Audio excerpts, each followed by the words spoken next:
Hello everyone, welcome back. आज की class में हम लोग डिस्कस करेंगे यूनिट 6, जिसमें हम लोगों को बहुत सारे टॉपिक कवर करने हैं। National income and related aggregates, ये जो हमारा यूनिट है इसके अंदर छोटे छोटे कई सारे टॉपिक हैं जो कि नेशनल इनकम की अकाउंटिंग में हेल्प करते हैं और उसकी अकाउंटिंग को, उसके मेजरमेंट को करने के तरीके को समझने में मदद मिलेगी हम लोगों को। तो चलिए यूनिट वाइज हमारा जो क्विक रिव्यू चल रहा है उस सेशन में हम पहुंच चुके हैं। यूनिट 6 में शुरुआत करेंगे सारे टॉपिक जो basic concepts of macro economics के अंदर आते हैं एंड देन लेटर ऑन हम आगे के टॉपिक को कवर करते चलेंगे। So unit 6 is basically the unit is all about national income and related aggregates. But शुरुआत में हम डिस्कस करेंगे some basic concept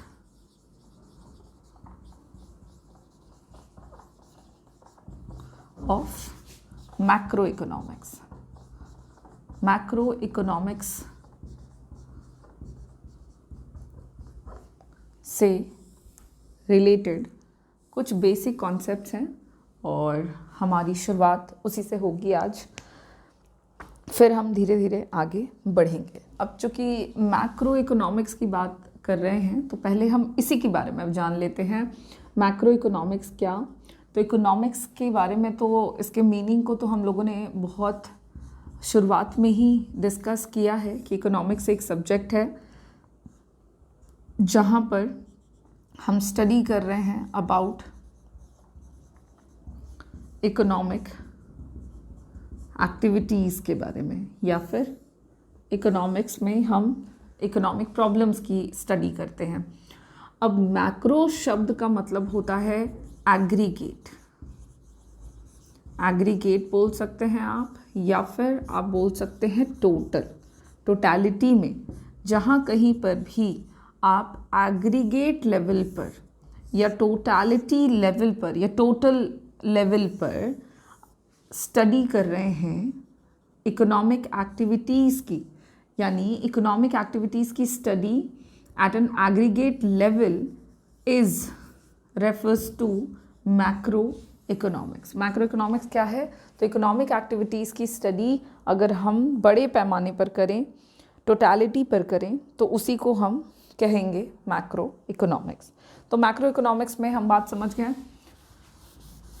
कि इसके अंदर हमने क्या डिस्कस करने हैं। अब जानते हैं, जो कि नेशनल इनकम की बातें करेंगे, इससे पहले कि नेशनल इनकम के कॉन्सेप्ट पे चलें, पहले उसके लिए जो हमारे इम्पॉर्टेंट इंग्रेडिएंट्स हैं उनको समझा जाए। और इम्पॉर्टेंट इंग्रेडिएंट्स में सबसे पहले बात करते हैं गुड्स की। गुड्स या फिर आप कह सकते हैं कमोडिटीज़, वस्तुएं। अब गुड्स की जब चर्चा करेंगे तो जितने भी तरह के गुड्स होते हैं, कमोडिटीज़ होती हैं जिनका उत्पादन होता है किसी भी इकोनॉमी के अंदर, उनको दो कैटेगरीज में बांटा जाता है। एक कंज्यूमर गुड्स और अगला प्रोड्यूसर गुड। तो गुड्स को हम दो कैटेगरीज में बांट रहे हैं, consumer goods and producer good.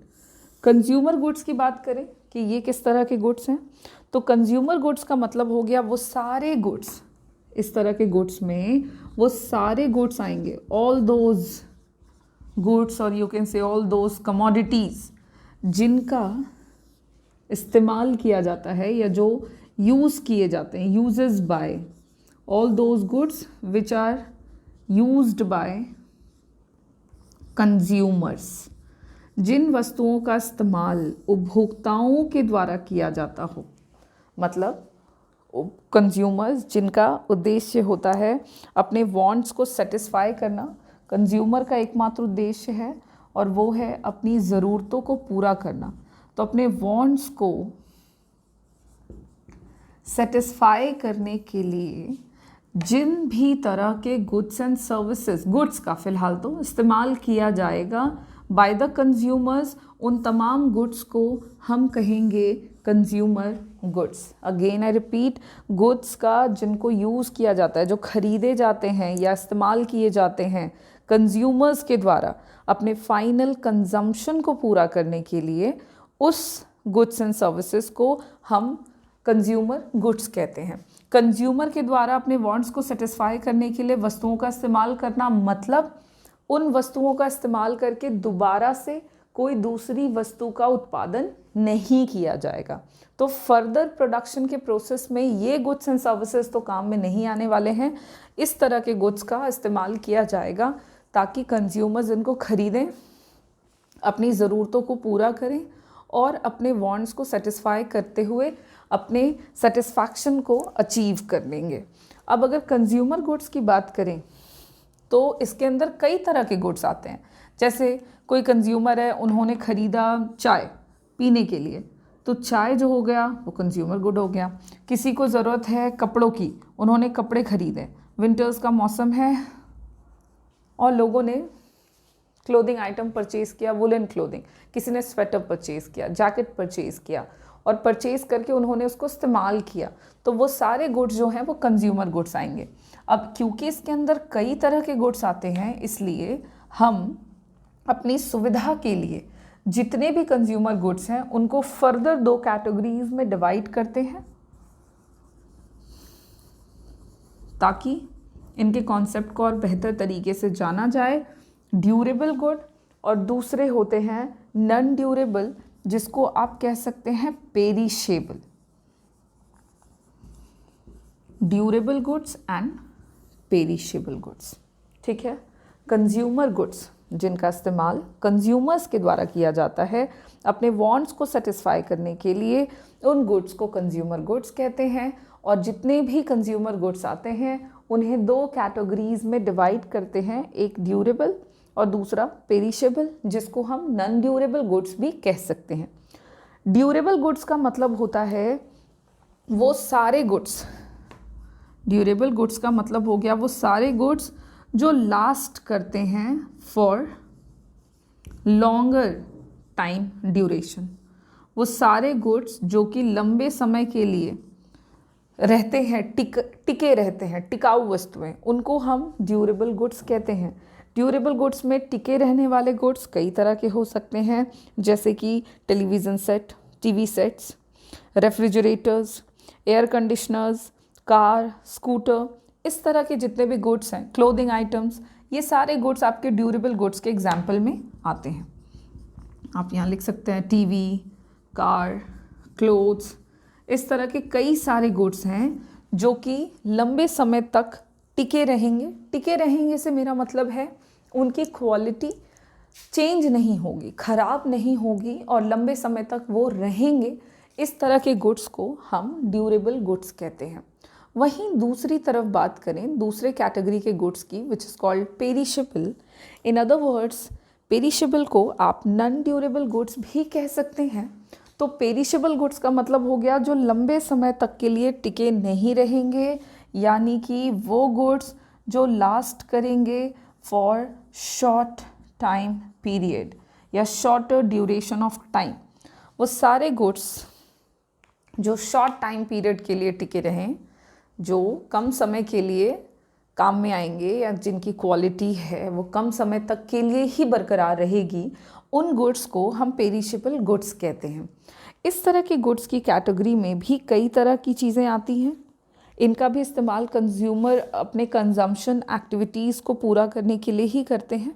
और इसमें भी अगर एग्जाम्पल की बात करें तो कई सारे गुड्स आ जाएंगे, जैसे जितने भी फूड आइटम्स हैं वो आपके पेरिशेबल आइटम्स में आ जाएंगे। स्टेशनरी के आइटम्स हो गए आपके पेन, कॉपी, किताब। कॉपी किताब तो चलिए फिर भी, बट बहुत लंबे समय तक वो टिके नहीं रहेंगे, जैसे पेन हो गया या इरेज़र है, पेंसिल है, इस तरह की जो चीज़ें हैं। वेजिटेबल्स हो गए, टूथपेस्ट हो गया आपका, सोप हो गया, बेदिंग सोप या किसी भी तरह की चीज़ें, ये तमाम गुड्स हमारे पेरिशेबल आइटम्स की कैटेगरीज़ में आते हैं। वेजिटेबल्स, फ्रूट्स, फूड आइटम्स में भी कई तरह के food like chicken, mutton, eggs, milk, ये सारे गुड्स आपके पेरिशेबल आइटम्स या पेरिशेबल गुड्स की कैटेगरी में इंक्लूड किए जाते हैं। सो कंज्यूमर गुड्स हम डिस्कस कर रहे हैं। कंज्यूमर गुड्स वो गुड्स जिनका इस्तेमाल कंज्यूमर्स करते हैं अपने वांट्स को सेटिस्फाई करने के लिए, उनको हम फर्दर 2 कैटेगरीज में डिवाइड कर रहे हैं, एक ड्यूरेबल और अगला पेरिशेबल। ठीक इसी तरह से अब हम चलें प्रोड्यूसर गुड्स की तरफ। ये क्या हो गए? तो प्रोड्यूसर गुड्स आपके वो सारे गुड्स होते हैं, देखो गुड्स को ही हम फर्दर कैटेगराइज कर रहे हैं, तो ऑल दोज कमोडिटीज़ जो कि यूज़ किए जाते हैं, यूज्ड बाय प्रोड्यूसर्स, वो सारे गुड्स जो कि प्रोड्यूसर्स के द्वारा इस्तेमाल किए जाते हैं, उत्पादकों के द्वारा इस्तेमाल किए जाते हैं, उनको हम प्रोड्यूसर गुड्स बुलाते हैं। All those goods which are used by producers not the consumers. और अब सवाल है कि प्रोड्यूसर इस्तेमाल कर रहे हैं, मतलब क्या? प्रोड्यूसर किस चीज़ के लिए इस्तेमाल करेंगे? जिस तरह से कंज्यूमर का काम है कंजम्पशन करके अपने नीड्स को सेटिस्फाई करना, ठीक उसी तरह से प्रोड्यूसर का काम है कि वो प्रोडक्शन की एक्टिविटी करते हैं और उससे फर्दर गुड्स एंड सर्विसेज को बनाते हैं। ठीक है, तो कंज्यूमर गुड्स को बनाने के लिए, प्रोडक्शन करने के लिए भी प्रोड्यूसर डिमांड करते हैं किसी खास तरह की वस्तुओं का। जिन वस्तुओं का इस्तेमाल करके प्रोड्यूसर गुड्स एंड सर्विसेज बना रहे हैं वो प्रोड्यूसर गुड्स कहलाते हैं। और जितने भी प्रकार के गुड्स जिनको इस्तेमाल किया जाता है बाय द प्रोड्यूसर्स, उनको भी हम 2 कैटेगरीज में बांटते हैं। एक है आपका इंटरमीडिएट गुड्स,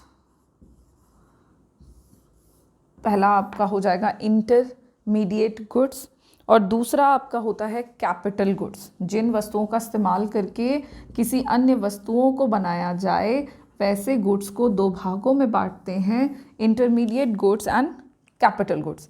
इंटरमीडिएट गुड्स का मतलब हो गया वो सारे गुड्स, अगेन दोनों का मतलब सेम है, intermediate and capital. Minor difference between them is कि इंटरमीडिएट गुड्स वो सारे गुड्स हैं जो किसी अगली वस्तु, किसी फाइनल कमोडिटी के प्रोडक्शन में यूज़ होते हैं और अपने ओरिजिनल स्टेट को चेंज करके वो किसी अन्य वस्तु के फॉर्म में बदल जाते हैं, उनको हम इंटरमीडिएट गुड कहते हैं। जैसे अगर एग्जाम्पल की बात करें तो अगर हम बात कर रहे हैं वुड की, ठीक है, लकड़ी की, तो वुड को हम यहाँ पर इंटरमीडिएट गुड बोल सकते हैं। अगर वुड से हम बना रहे हैं फर्नीचर, या फिर वुड से बना रहे हैं हम या फिर वुड से हम बना रहे हैं पेंसिल, तो इस तरह की चीज़ें जो है वो इंटरमीडिएट गुड्स के एग्जाम्पल में आती हैं। वहीं पर अगर जो basically intermediate is basically raw material, ठीक है, अगर आप आटे का इस्तेमाल करके ब्रेड बना लेते हैं तो आटा अपने ओरिजिनल स्टेट को चेंज कर रहा है in the form of bread, in the form of biscuit, in the form of roti, chapati. So that was termed as intermediate good. Now capital good की बात करें तो ये भी वही सारे गुड्स होते हैं जो कि प्रोडक्शन के प्रोसेस में यूज़ किए जाते हैं ताकि ये दूसरी वस्तु को जनरेट कर सकें, लेकिन यहाँ पर ये एज अ कैपिटल यूज़ होते हैं प्रोडक्शन के प्रोसेस में, एज अ वेल्थ यूज़ होते हैं। जैसे यहाँ पर आप सेमी फिनिश्ड गुड्स की बात कर सकते हैं, यहाँ पे मशीनरीज़ की बात हम कर सकते हैं। कैपिटल गुड्स के तौर पर लिए जाते हैं बिल्डिंग्स हो गया आपका, मशीन्स हो गया आपका, जो सेमी फिनिश्ड है। बिल्डिंग्स जो हैं वो तैयार है, मशीन जो है वो तैयार है। अब बिल्डिंग को तो इस्तेमाल हम किसी भी तरह से कर सकते हैं। अगर बिल्डिंग बनाया गया और फिर उसमें हॉस्पिटल खोल दिया गया तो वहाँ पर building as a capital good इस्तेमाल किया जा रहा है, not as an intermediate good. और दूसरी बात, वो अपने ओरिजिनल स्टेट में ही है, बिल्डिंग जिस फॉर्म में था उसी फॉर्म में है, बस उसका यूज़ होने लग गया एज अ हॉस्पिटल। मशीन है तो मशीन जिस फॉर्म में है वो उसी फॉर्म में है, बस उसका इस्तेमाल करके हम फर्दर दूसरी वस्तु का उत्पादन कर रहे हैं। इस तरह से पहला जो टॉपिक इस चैप्टर का है हमारा, दैट इज़ गुड्स, वो हम लोगों ने यहाँ पे कर लिया है कंप्लीट। भाई 2 तरह के गुड्स हैं, कंज्यूमर कैपिटल, और उनको हम फर्दर 2 कैटेगरीज में डिवाइड करते हैं। अब इसी के साथ चलेंगे हम हमारे अगले टॉपिक पे। इसको आप ध्यान से ज़रा देखें, समझें, और फिर अगला टॉपिक होगा हमारा stock and flow.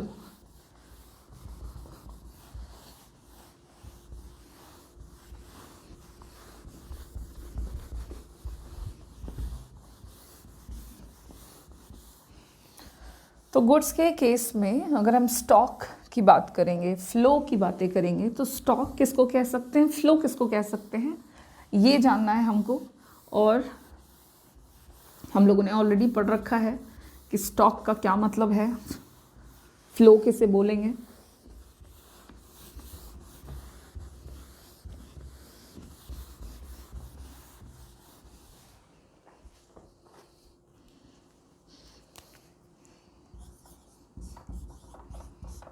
So the next topic is stock and flow. देखिए, अगर दोनों की बात की जाए तो stock and flow both are the variables. हम दोनों को वेरिएबल के तौर पर डिफाइन कर सकते हैं, कह सकते हैं। तो स्टॉक कौन से वेरिएबल को बोलोगे और फ्लो कौन से वेरिएबल को बोलोगे, दिस इज द पॉइंट। तो कोई भी वेरिएबल जिसको आप पॉइंट ऑफ टाइम पर मेजर करें, किसी भी वेरिएबल जिसे आप पॉइंट ऑफ टाइम पर मेजर करते हैं, उस वेरिएबल को हम स्टॉक बुलाते हैं। पॉइंट ऑफ टाइम पर मेजर किया गया water level in the tank, point of time पर मेजर किया गया quantity of money in your bank account, point of time पर मेजर किया गया गुड्स एंड सर्विसेज, गुड्स की क्वांटिटी इन द स्टॉक और द वेयर हाउसेज। तो ये सारे के सारे वेरिएबल्स जो हैं वो स्टॉक कहलाएंगे। वहीं अगर हम वेरिएबल की बात करें जिसका मेजरमेंट हम करते हैं ड्यूरिंग पीरियड ऑफ टाइम, वो सारे वेरिएबल्स जो कि पीरियड ऑफ टाइम पर मेजर किए जाते हैं, एक समय अवधि होगी और उस पर उनका मेजरमेंट किया जाएगा, उसे हम बुलाते हैं फ्लो। जैसे अगर हम बात कर रहे हैं ड्यूरिंग अ डे 24 आवर्स में किसी एक टैंक में वाटर की क्वांटिटी, वाटर लेवल, तो वो फ्लो कहलाएगा। अगर हम बात कर रहे हैं किसी भी बैंक अकाउंट में एक महीने के दौरान कितने पैसों की क्वांटिटी रही, तो उसको हम कहेंगे फ्लो। इसी तरह से water in the river flow हो जाएगा। इनकम आपका एक एग्जाम्पल होगा फ्लो का। तो बहुत सारी चीज़ें हैं जो फ्लो का एग्जाम्पल कहलाएंगी। और स्टॉक में भी हम वेरिएबल्स को ही लेंगे, लेकिन वो मेजर्ड होंगे on a point of time. इस तरह से आपका स्टॉक एंड फ्लो का बेसिक कॉन्सेप्ट यही है और उनका बेसिक डिफरेंस भी आपका यही दोनों है। अगले टॉपिक पे चलें, और अगला जो टॉपिक हम लोगों को इस चैप्टर में जानना है दैट इज इन्वेस्टमेंट। डिटेल में ये सारे टॉपिक हम लोगों ने ऑलरेडी पढ़ रखे हैं, तो यहाँ पर सिर्फ मैं आपको बेसिक सा कॉन्सेप्ट एक बार रिवाइज करा रही हूँ। डिटेल में जानने के लिए आप प्रीवियस के टॉपिक को भी डिस्कस कर सकते हैं। Now next topic is investment.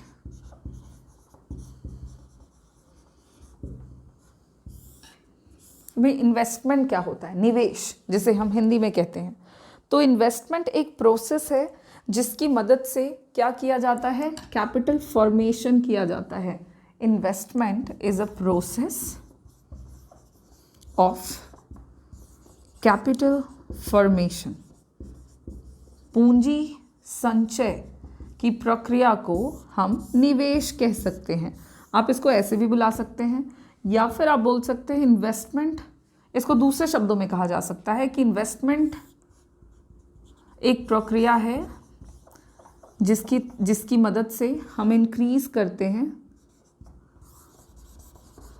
Capital stock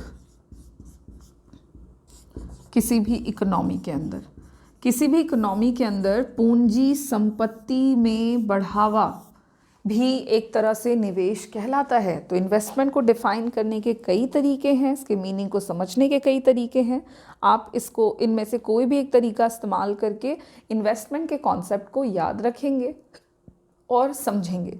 investment की मदद से देश में पूंजी संपत्ति की मात्रा बढ़ती है। कोई सड़क बना दी गई, सड़क का निर्माण किया गया, तो सड़क के निर्माण में पैसे खर्च हुए, लेकिन वो खर्च इस तरह का खर्च है जिससे कि देश में संपत्ति के रूप में सड़क का निर्माण हो गया। तो वो जो पैसे खर्च हुए हैं वो निवेश कहलाएगा।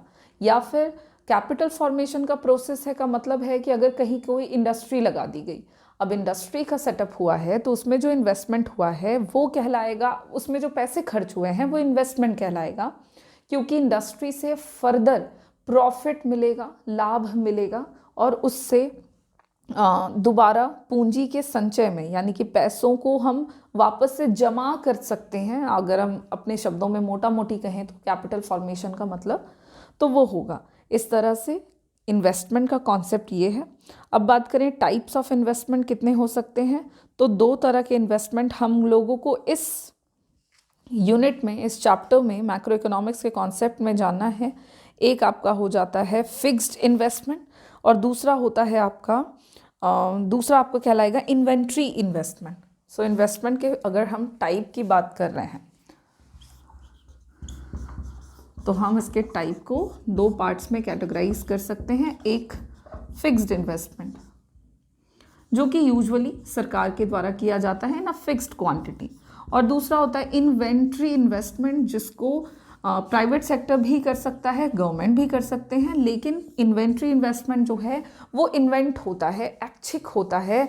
अगर ज़रूरत है तो ये इन्वेस्टमेंट किया जाएगा, इन्वेंट्री वन।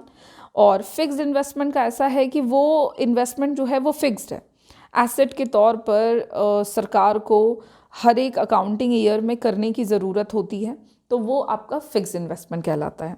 इस तरह से इन्वेस्टमेंट के हमारे 2 टाइप हो जाते हैं, फिक्स्ड और इन्वेंट्री। नाउ नेक्स्ट टॉपिक के तौर पर हम लोगों को जानना है नेट इन्वेस्टमेंट। अगर हम बात कर रहे हैं नेट इन्वेस्टमेंट की कि उसका कैलकुलेशन कैसे किया जाता है। इकोनॉमी के अंदर एक फिस्कल ईयर में नेट इन्वेस्टमेंट कितना किया गया, तो इसका कैलकुलेशन होता है जब आप ग्रॉस इन्वेस्टमेंट में टोटल जो इन्वेस्टमेंट किया गया है इकोनॉमी के अंदर, that is called gross investment. तो जब आप ग्रॉस इन्वेस्टमेंट में डेप्रिसिएशन के कॉन्सेप्ट को या डेप्रिसिएशन को माइनस करेंगे, ठीक है, ग्रॉस इन्वेस्टमेंट में जब आप डेप्रिसिएशन माइनस कर देते हैं तो जो नेट अमाउंट बचता है या रेस्ट अमाउंट बचता है उसे ही हम नेट इन्वेस्टमेंट बोलते हैं। Total investment which is called gross investment and depreciation, दोनों के डिफरेंस से हम लोगों को नेट इन्वेस्टमेंट का पता लग जाता है। अब यहाँ पर एक टर्म आया दैट इज़ कॉल्ड डेप्रिसिएशन। तो ये डेप्रिसिएशन का क्या मतलब है ये समझा जाए तो डेप्रिसिएशन का सिंपल सा मतलब है reduction in the value. Depreciation का मतलब हो गया कमी होना। किस चीज़ में कमी होना, तो वैल्यू में। किसके वैल्यू में, तो जितने भी फिक्स्ड एसेट हैं, फिक्स्ड कैपिटल एसेट्स हैं, जब उनका वैल्यू, फिक्स्ड एसेट हैं, प्रोडक्शन के प्रोसेस में जितने भी एसेट्स के रूप में चीज़ें इस्तेमाल की जाती हैं और जो फिक्स्ड एसेट होते हैं, फॉर एग्जांपल लैंड, मशीन्स, ये सब आपके कहलाते हैं फिक्स्ड एसेट। तो जब प्रोडक्शन का प्रोसेस लगातार चलता है तो इस तरह के एसेट की जो वैल्यू है, उनकी जो क्वालिटी है वो धीरे धीरे घटती है और उन्हीं के वैल्यू में जो भी कमी आती है, जैसे एग्जांपल अगर कोई मशीन लिया है आपने 10 लाख रुपयों में और आपने उस मशीन का इस्तेमाल अपनी इंडस्ट्री में किया और 10 सालों तक आपने उस मशीन का इस्तेमाल करके प्रोडक्शन किया। अब उस मशीन के प्रोडक्शन से उस मशीन की मदद से आपने बहुत सारे क्वांटिटी में गुड्स को बना लिया। जब आप 10 साल के बाद चाह रहे हैं उस मशीन को सोल्ड आउट करना, आप उसको बेचना चाहते हैं क्योंकि आपको नई मशीनरी की ज़रूरत है, तो 10 लाख रुपए में आपने 10 साल पहले मशीन खरीदा था, मशीन 10 सालों तक चला है, क्वालिटी उसकी थोड़ी घटी है, घिसाई हुई है बेसिकली मशीन की, तो अब क्या वो मशीन 10 लाख में ही बिकेगी? अगर इसका जवाब है नहीं, और मान लीजिए कि मशीन 10 लाख से घट करके अब सिर्फ 5 लाख में ही बिक रही है क्योंकि वो सेकेंड हैंड हो चुकी है, यूज्ड हो चुकी है, तो मशीन का जो वैल्यू 10 लाख से घट के 5 लाख हो गया, that reduction in value is known as depreciation. और इसी डेप्रिसिएशन को जब हम ग्रॉस इन्वेस्टमेंट में घटाते हैं तो जो नेट अमाउंट बचता है उसे ही हम नेट इन्वेस्टमेंट बुलाएंगे। इस तरह से हम लोगों का ये जो टॉपिक है यहाँ पर हो गया है कंप्लीट। पहला जो बेसिक कॉन्सेप्ट के रूप में हम लोगों को मैक्रो इकोनॉमिक्स का जानना था वो यही है। अब हम लोग इसी पे कंटिन्यू करेंगे चूँकि ये यूनिट अपने आप में काफ़ी बड़ा है। यूनिट 6 जिसका रिवीजन हम करना चाह रहे हैं ये अपने आप में काफ़ी बड़ा है, तो तो हम लोग क्या कर रहे हैं, कंटिन्यू करते हैं और इसी के अंदर अगले टॉपिक पे चलते हैं। And the next topic is circular flow of income.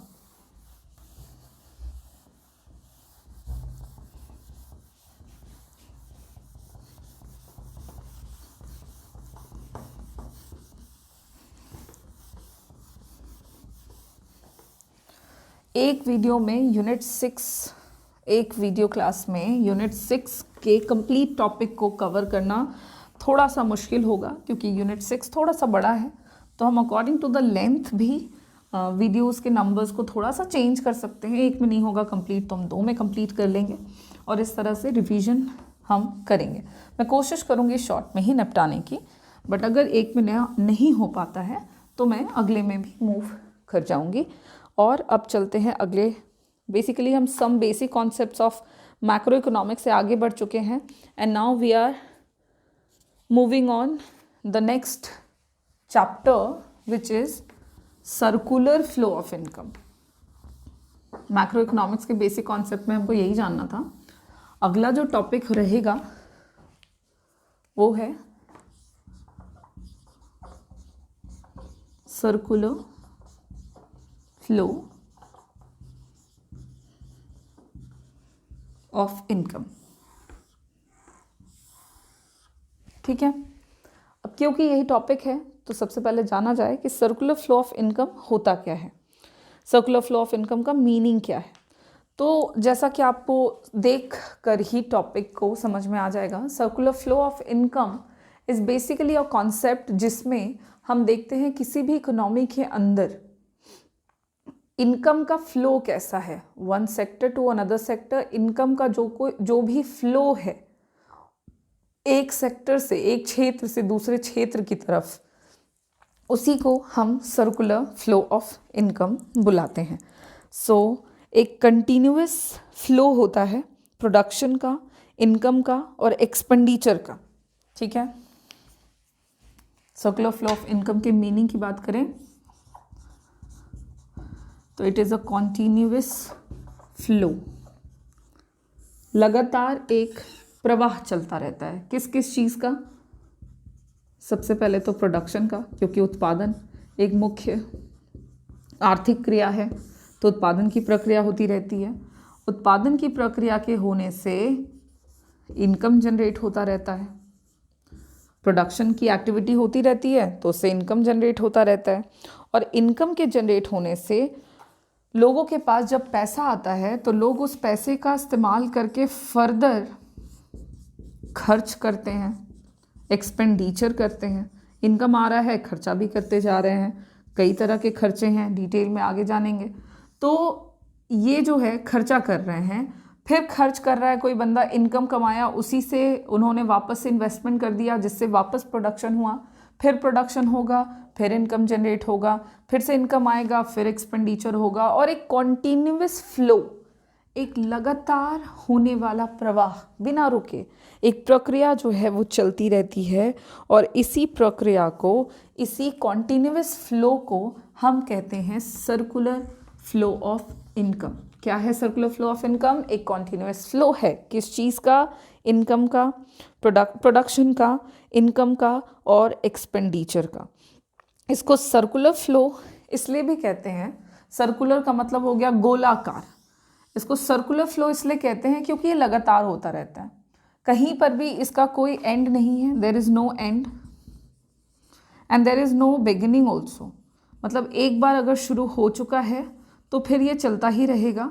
और इस तरह से आप देखेंगे कि एक लगातार चलने वाली प्रक्रिया है जो कि होती रहती है, और इस वजह से भी इसे हम सर्कुलर फ्लो ऑफ इनकम के नाम से जानते हैं। और इसके अंदर भी अब हम लोगों को कई सारे छोटे छोटे टर्म्स जो हैं वो जानने हैं। लगातार ये फ्लो इसलिए भी होता रहता है क्योंकि रिसीट्स एंड पेमेंट जो होता है, पैसों की प्राप्ति और पैसों का जो भुगतान किया जाता है हर एक सेक्टर में, अलग अलग सेक्टर में, वो ऑल द टाइम या ऑलवेज आप देखोगे at the end of the process वो इक्वल हो जाता है। हर एक रियल फ्लो और मनी फ्लो जो है इस सर्कुलर फ्लो में वो इन्वर्स डायरेक्शन में होता है। अब यहाँ पर जानेंगे कि रियल फ्लो क्या है, मनी फ्लो क्या है। तो इस तरह से हम आगे सर्कुलर फ्लो ऑफ इनकम के कॉन्सेप्ट को समझेंगे। फ़िलहाल के लिए हम लोग सर्कुलर फ्लो ऑफ इनकम के मीनिंग को यहाँ पर फिनिश करते हैं और इस क्लास को भी फिनिश करते हैं। अगले टॉपिक में सर्कुलर फ्लो ऑफ इनकम का टॉपिक कंप्लीट करते हुए हम आगे के टॉपिक को भी डिस्कस करेंगे। Thank you.